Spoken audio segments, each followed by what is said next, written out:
Hello everyone, আজকে আমার birthday. আমি খুব খুশি। আমার বউ আমার জন্য কেক এনেছে। আমি রাত্রিবেলা কেক কাটছি। তো এখন কেক কাটলাম, কেক কেটে বউকে খাওয়ালাম। তো ঘুম থেকে উঠে সকালবেলা রেডি হয়ে আমরা বিপত্তারিণী মন্দিরের উদ্দেশ্যে রওনা দিলাম। তো এখন আমরা যাচ্ছি বিপত্তারিণী মন্দিরে, আমাদের সাউথার্ন বাইপাস দিয়ে। তো মন্দিরে এইমাত্র পৌঁছালাম, এন্ট্রি করলাম মন্দিরে।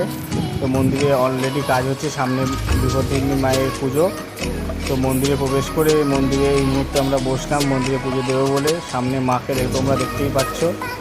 তো মন্দিরে পুজো দিয়ে আমরা এই মাত্র মন্দির থেকে বেরালাম, বেরিয়ে আশেপাশে একটুখানি ঘুরলাম। তো খুব সুন্দর লাগলো বন্ধুরা, খুবই সুন্দর জায়গা, তোমরা সবাই আসতে পারো। তা আমরা এই মাত্র গাড়িটা পুজো দিলাম, গাড়িটা পুজো দিয়ে বেরালাম। বেরিয়ে কিছু ফটো তুলে আমরা যাদবপুর কস্তুরীতে গেলাম। তো এখন আমরা কিছু মেনু ডিসাইড করছি। মেনু